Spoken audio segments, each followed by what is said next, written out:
그렇다 보니까 TSMC도 그렇고 삼성전자도 그렇고 눈치를 막 보다가요. 일단은 그냥 펠리클 없이 EUV 공정 시작하겠다 라고 발표를 하고 진입을 합니다.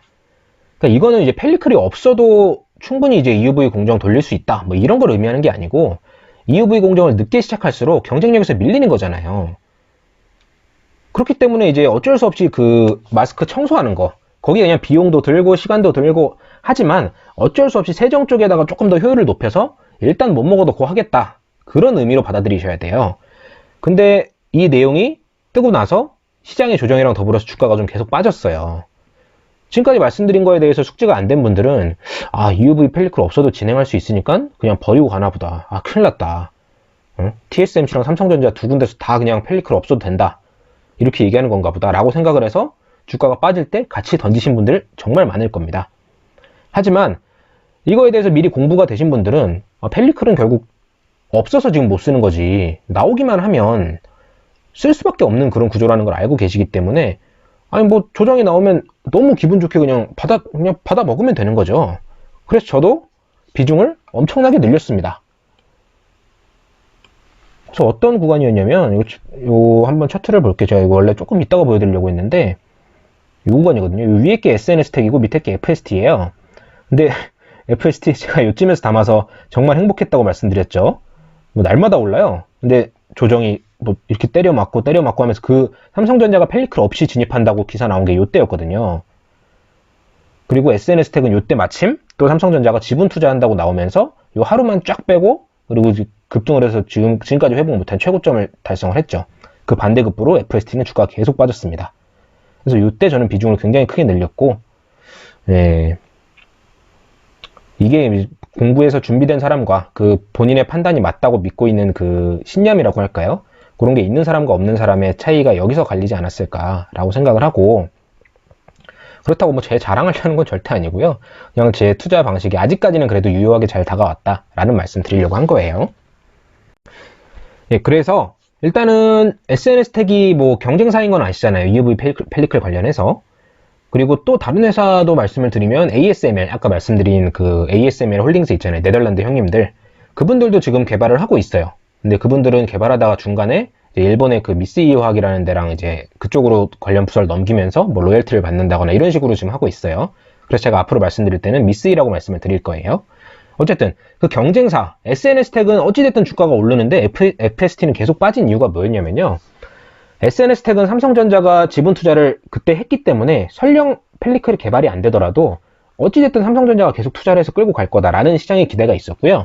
반면 FST는 그때 작년 10월 말 이전까지는요. FST는 공시도 없고 뭐 외부 컨퍼런스 참석도 없고 뭐 아무런 활동이 없었어요. 베일에 쌓여 있었어요. 그래서 종목 게시판 같은 데 가보면 아니 SNS택은 막 조그만 특허만 나와도 막 공시도 하고 막 알리고 외부에 언론에 작게라도 기사라도 띄우고 하는데 FST는 뭐 아무리 좋은 특허가 나와도 얘네들이 뭐 말도 없고 이거 뭐 주가 끌어올릴 의지가 없는 놈들이다. 그런 분위기가 되게 팽배했습니다. 근데 여기서 시장이 갑자기 바뀐 게 작년 10월 말부터였어요. 그 전까지는요. FST는 최신 업데이트된 정보가 투과율이 83%였습니다. 그러니까 90%를 요구를 하는데 그 FST는 업데이트가 안 되니까 83%, 그리고 미쓰이화학이나 SNS택은 한 88% 정도까지 얘기가 나왔었어요. 그러니까 FST가 이미 뒤처지고 있는 데다가 얘네들은 아직 공시도 안 하고 막 이러는 거 보니까 얘는 답이 없나 보다. 시장에서 이렇게 평가를 한 것 같아요. 물론 이제 공부하신 분들은 그게 아니라는 거 알고 있죠. 하지만 좀 라이트한 투자자들 보기에는 시장이 외면을 받을 수밖에 없는 상황이었어요. 제가 봐도. 그래서 좀 그건 좀 개인적으로 답답했는데 10월 언제더라? 19일인가? 그때 이제 학회에 갑자기 FST가 우리 발표하겠다 라고 짠 등장을 합니다. 그래서 굉장히 기대를 하고 있었어요. 학회 참석도 안 한 애들이 우리 발표 좀 할게 손을 딱 들더니 거기에서 우리가 90% 투과율 달성한 시제품을 개발 완료했다 라고 발표를 합니다. FST 주들 열광했죠. 좀 환호하고 막 난리 났습니다 그때. 근데 기대보다는 시장이 움직이진 않았어요. 왜 그러냐면 그 시제품에서 추가적으로 좀 더 넘어야 될 산이 제법 있기 때문이에요. 왜 그러냐면 시제품이라는 건 굉장히 작은 사이즈예요. 근데 작은 사이즈에서 큰 사이즈로 가게 되면요. 한번 생각을 해볼게요. 여러분들께서 그 뭐라고 할까요? 휴지는 좀 그렇다. 뭐 천이 있다고 한번 해볼게요. 천을 두 손으로 팽팽하게 잡아당겨요. 좀 작은 사이즈, 손수건 사이즈의 천을 두 손으로 팽팽하게 잡아당긴다고 한다면, 그러면 딱 잡고 있는 부분이랑 가운데랑 똑같이 장력이 이제 팽팽하게 유지가 되겠죠. 근데 사이즈가 커져서 뭐 야구장에 까는 그 방수포 이런 거를 이제 양쪽에서 사람들이 잡아 당겨야 된다고 생각을 해볼게요. 그러면 사이즈가 커지면 커질수록 가운데 쪽이 처질 수밖에 없어요. 어떤 건지 이해가 되시나요? 그러니까 작은 사이즈일 때 그 팽팽하게 균일하게 유지되어 있는 거랑 그 다음에 큰 사이즈일 때 균일하게 유지되는 거랑 난이도가 좀 많이 달라요. 그런 우려가 일단 있었고요. 그리고 극자외선이다 보니까 아까 그 말씀드린 거 있잖아요. 걔네들이 이제 여기 반사에서 쏘고 이렇게 가다 보니까 결국 우리 돋보기로 태양 태우는 거 있죠. 얘네들은 그 모인 게 가는 거예요. 그러니까 얼마나 많은 열이 발생을 하겠습니까? 그 열에 의해서 변형이 생길 가능성도 있어요. 사이즈가 커지면 커질수록 그 열도 더 많이 감당을 해야겠죠. 뭐 이런 변수가 있다 보니까 이거를 과연 그 시제품까지 양산하려면 양산하는 그 제품까지 가려면 조금 시간이 더 필요할 거다. 그리고 거기까지 간다는 보장은 없을 것이다. 라는 그런 생각이 있어서 그랬던 것 같아요. 그리고 고객사들은 한 1만 장 정도까지 사용을 할 수 있는, 웨이퍼 1만 장에 해당하는 그 수명을 원하고 있다라는 얘기가 있었는데, 근데 알던 분들은 FST가 참 좋은 선택을 했다는 걸 알아요. 또 뭐냐면 FST가 이제 그 타사 대비해서 좀 우위를 가지고 있는 그 소재가 있습니다. FST가 적용한 그 실리콘 카바이드라는 걸 이용해서 얘네들이 그걸 만들었어요. 요거는 기본적으로 열에 강한 놈입니다. 조금 더. 거기에다가 수명도 고객사는 1만 장 정도로 얘기를 하고 있는데, 그날 딱 발표해가지고 우리 2만 장까지 기대하고 있어, 이러고 얘기를 한 거예요. 그러니까 일단 거기에다가 가장 어려운 부분이었던 투과율까지 달성을 하고, 이러니까 이제 앞서 나갈 동력을 확보했다고 기대할 수 있겠죠. 그런데도 주가는 크게 안 움직였습니다. 다시 또 차트 한번 또 볼게요. 원래 이렇게 중간중간 차트를 많이 안 보여드리려고 했는데 그게 이제 10월 19일인가 그랬어요. 저 이때죠? 근데 오히려 주가가 빠집니다. 이때 시장이 좀 같이 빠지면서 같이 빠진 거예요. 그래서 어디까지 갔냐면 이때 18,000원까지, 17,000원, 막 18,000원 이때까지 갔습니다. 이때 정말 절호의 기회였어요. 그죠? 그리고 제 가장 가까운 그 친구한테 강력하게 추천을 해서 그 친구는 여기서 많이 주었습니다. 제가 얼마나 이렇게 좀 깊게, 전문가까지는 아니지만 그래도 개미들 중에서는 한 종목을 깊게 공부를 하고 들어가는지를 아는 친구라서 여기서 사가지고 저보다 수익률이 더 좋아요. 저는 여기서 비중을 많이 늘려가지고 대단합니다. 18,000원에 사가지고 지금 33,000원이니까 엄청나죠. 어쨌든 그 당시에 주가가 오히려 빠졌어요. 그래서 저는 기회다 싶어서 저 그때도 비중 계속 늘렸습니다. 그때 막 신용까지 써가면서 막 엄청 비중 늘렸어요. 그때 저는 이거는 이 밑으로 더 이상 빠질 수가 없다. 시장이 회복되면 당연히 크게 상승할 것이다 라고 예상을 했고요. 실제로도 흐름이 그렇게 갔죠. 그리고 며칠 전에 또 나온 기사가 주주들의 마음을 굉장히 설레게 하는 그런 내용이 하나 있었죠. 그 풀사이즈 펠리클 출시를 위해서 굉장히 순항하고 있다, 이런 기사가 나왔습니다. 거기에 또 조한구 사장님 영입 기사 이런 얘기도 있었고요. 어쨌든 그 기사 보여드렸지만 다시 한번 보고 갈게요. 2월 4일날 그저께 나온 기사죠. 장 끝나고 나와서 장 외에 한 6%까지 올랐다가 그 다음날은 한 12%까지 갔었죠.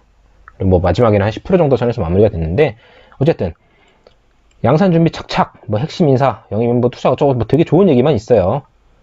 그죠? 그리고 노광 장비 아까 보여드린 거 쏴서 반사 가서 이렇게 갈 수밖에 없는 구조입니다. 비싸 보이죠? 한 2천억 하겠죠. 그래서 ASML에서 이제 제공하는 거고, 그리고 마스크에 새로 이게 웨이퍼에 찍히니까 마스크가 오염되는 만큼 불량률이 크게 늘어난다. 그 불량률, 5억짜리 이 비싼 그 마스크인데 거기서 불량률이 생겨버리면 그거 버리느니 차라리 그냥 좀 비싸더라도 돈 들여서 펠리클 하나, 이렇게 EUV 펠리클 나오면 그거 쓰는 게 훨씬 더 비용을 아낄 수가 있어요. 이건 제가 아까 보여드린 그 그 사진이고요. 실리콘 카바이드를 기반으로 완전히 덮을 수 있는 어쩌고저쩌고, 요거를 이제 지난해 한 행사, 이게 10월 19일 날 있었던 학회예요. 그래서 도달했다. 제가 말씀드린 내용들이 이렇게 쭉 있죠. 어쨌든 고객사 승인 등 해결해야 할 과제가 있다. 요거 한번 말씀을 드릴게요. 고객사 승인, 이게 이제 그 삼성전자 TSMC 이런 거 얘기하는 거예요.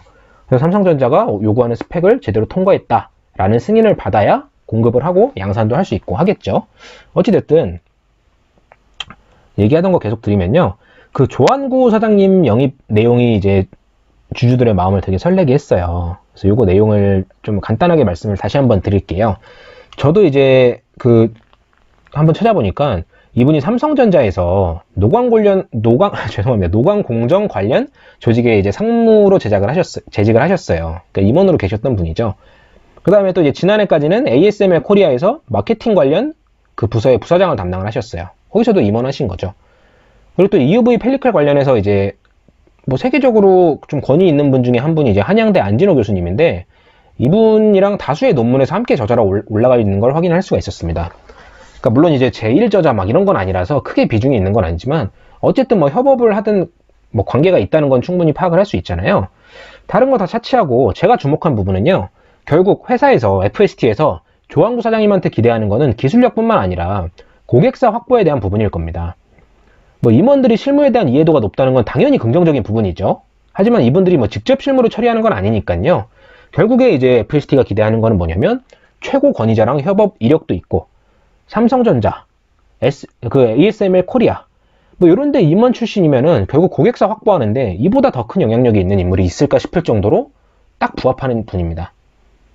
그리고 또 여기서 바꿔 말하면 FST는 이제 고객 확보에 대한 부분도 가시권에 들어왔다는 얘기고, 이거는 양산에 대한 자신감의 또 다른 표현으로 얘기를 할 수 있겠죠.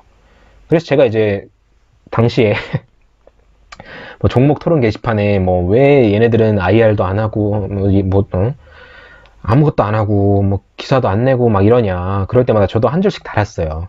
결국에는 갈놈이 간다. 내실 있게 연구 열심히 하는 거니까 그런 거 할 시간에 연구 더 하는 거라고 긍정적으로 생각하자, 막 이런 내용 달았던 기억이 나요. 어쨌든 뭐 실제로 그렇게 되어가는 것 같아서 기쁘고요. 또 이제 많은 정보를 얻는 블로그들이 몇 개 있어요. 근데 그 중에 이제 주식병원 레지 1년차의 당직실이라는 닉네임을 가지고 블로그 운영하시는 분이 계신데, 그분께서 이제 기재해 주신 문구가 있어요. 짧지만 강한 문구입니다. 그래서 제가 좀 소개를 드리려고 했는데, 저런 커리어를 가진 조한구 사장님이 FST를 선택했다는 거에 대해서 생각해 볼 필요가 있다, 이런 문구였어요. FST도 이 사장님을 선택을 했지만 이분 정도 스펙이면은 어디든 갈 뿐인데 그분이 FST를 선택을 했다, 이거에 대해서도 생각해 볼 필요가 있다는 얘기예요. 되게 큰 의미죠. 그렇죠? 결국 이제 FST의 사장으로 가게 됐다는 것조차도 이 업계 내에서 이분만큼 정보가 빠삭한 분이 없을 텐데, 이분이 오셨다는 거는 주주들한테 충분히 기대감을 크게 줄 수 있는 그런 상황이라고 말씀드릴 수 있겠습니다. 그리고 FST는 EUV 펠리클만 준비하는 게 아니에요. 또 얘네들이 무서운 거는 관련된 다른 것도 다 준비하고 있어요. 펠리클 뿐만 아니라 펠리클을 장착하려면 또 펠리클도 예민한 애예요. 그러다 보니까 오차 없이 탈부착해줄 수 있는 그런 장비 필요할 거고요. 이송 장비도 필요하고요. 그러니까 펠리클 옮겨야 되는 그런 장비들. 그 다음에 EUV용 마스크, 블랭크 마스크가 SNS 텍에서 이제 연구하고 있는 그런 영역인데, 어쨌든 그 EUV 마스크 검사 장비 이런 것도 이제 자회사 통해서 준비하고 있고요. 관련된 건 그냥 다 준비하고 있다고 생각하면 됩니다. EUV 관련해서 납품을 시작할 때 펠리클 뿐만 아니라 관련된 걸 세트로 다 공급을 해서, 얼마 전에 그런 리포트도 있었어요. EUV 펠리클 맛집이라는 그 리포트를 한 분이 내셨었는데, 그 이름은 제가 생각이 안 나서 죄송합니다. 이 말씀드린 장비들이 다 수십에서 한 수백억 하는 장비들이에요. 수십억에서 수백억 하는 장비들인데, EUV 시대가 조금씩 이제 열리기 시작하는 바로 지금, 아까 그 P랑 Q가 둘 다 상승하는 구간이죠. 아직 시작도 안 했죠. 근데 이제 주가를 놓고 봤을 때는 P랑 Q가 상승할 걸로 예상이 돼서 주가가 조금씩 주목을 받기 시작하는 그 시점이라고 저는 판단을 하고 있습니다. 그래서 그게 이제 다가오기만 한다면 결국 FST의 가능성은 너무너무 무궁무진하게 크다고 말씀드릴 수 있겠습니다. 하지만 아직 주목을 덜 받은 이유, 아니 이렇게 좋은 거를 왜 주목을 덜 받았을까? 한 2019년도부터 EUV 펠리클 어쩌고 막 이런 기사 나오거든요. 근데 주목을 왜 덜 받았을까? 그거에 대해서 생각을 해보면요, 지금까지 설명드린 것처럼 내용이 복잡해요. 이해하기가 좀 어려워요. 그러니까 딱 직관적으로 주식의 기본은 그거거든요. 오늘 이마트 갔는데 사람들이 많다. 오씨, 이마트 되게 인기 좋네? 이마트 되게 수익 잘 날 것 같다. 한번 이마트에 투자해볼까? 이런 것부터 시작을 하거든요. 조금 공부한다고 한 사람들이, 이번에 진입된 개미들이 2차전지, 배터리, 되게 늘어날 거래. LG화학, 삼성 SDI, SK이노베이션 한번 해보자. 이 정도 수준이에요, 일반적으로. 첫 번째 들어오자마자 일단 제일 먼저 사는 게 삼성전자잖아요. 제일 좋은 회사니까. 그러니까 딱 그 정도다 보니까 이렇게 복잡한 과정, 이런 걸 이해하기가 좀 어려워요. 그리고 실제로 그 펠리클이 언제 개화가 될지도 알 수는 없는 상황이고요. 언젠가 당연히 올 애지만, 초반에 말씀드린 것처럼 2차 전지도 언젠가 당연히 다가올 애지만, 언제 그게 그 리밸류에이션이 언제 일어날지 모르잖아요. 그것처럼 펠리클도 언제 날아갈지는 몰라요. 그러다 보니까 시장의 주목을 좀 덜 받았던 거고, 지금 이제 주목을 조금씩 더 받고 있는 상황입니다. 그래서 저는 지인들한테 얘기할 때 이제 시작이다. 이건 아직 시작도 안 했다. 한 달 전까지만 해도 이거 아직 시작도 안 했다. 라고 얘기를 했었고요. 지금은 이제 시작하는 단계다. 라고 얘기를 합니다. 그래서 지금 들어가도 되냐라고 묻는 친구한테, 물론 이제 단타 뭐 한 달 있다가 아, 왜 주가 빠졌어 이러고 있을 거면 들어갈 필요 없고요. 그런 얘기들 하잖아요. 묻어놓고 몇 년 뒤에 볼 종목 막 이런 얘기들 하잖아요. 그런 거 할 때 중장기 이상으로 투자하려면 지금도 완전 시작 단계이기 때문에 전혀 늦지 않았다라고 얘기를 하고 있습니다. EUV 장비 관련해서 연관이 되어 있는 회사로는요, 뭐 ASML 말씀드린 거 있고요. 그 다음에 그 장비 관련해서 뭐 호야 일본 쪽에, 그리고 뭐 레이저텍 뭐 이런 데들이 있는데요. 거기 PER이 어떻게 되냐면요, ASML이 지금 오늘 날짜 기준으로 52배 정도 됩니다. 호야는 47배 정도 되고요. 레이저텍이 117배 수준이에요. 근데 지금 FST의 PER은 30배가 조금 넘어가는 수준입니다.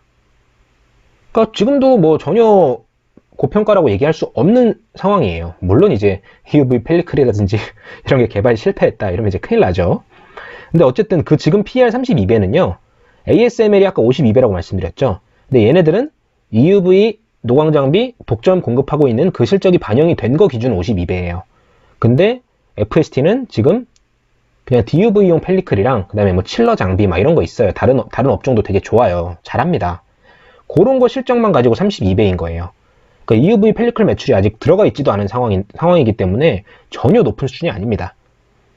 EUV 펠리클은 전 세계에서 주목할 만한 재료이기 때문에 양산까지 들어가서 실제 숫자로 찍히면 그 밸류에이션은 아까 말씀드린 ASML 52배, 호야 47배, 레이저텍 한 120배 요런 거 기업들이랑 비슷하거나, 혹은 지금 숫자는 펠리클 매출 아직 안 들어가 있다고 말씀드렸죠. 그것보다 더 높게 측정될 여지가 충분히 있다고 저는 생각하고 있습니다. 그리고 또 여기에 추가적으로 자회사로 똘똘한 애들이 또 둘이나 있어요. 뭐 오로스 테크놀로지랑 이솔이랑. 이솔 자체가 EUV 솔루션의 약자래요. 그러니까 이제 FST가 얼마나 EUV를 위해서 준비를 착실하게 해왔는지 그런 거 아실 수 있을 거예요. 거기다 오로스 테크놀로지는 2월 8일 다음 주 월요일 날 드디어 이제 상장을 앞두고 이제 수요 조사를 시작을 합니다. 그리고서 2월 중에 상장을 할 예정이에요.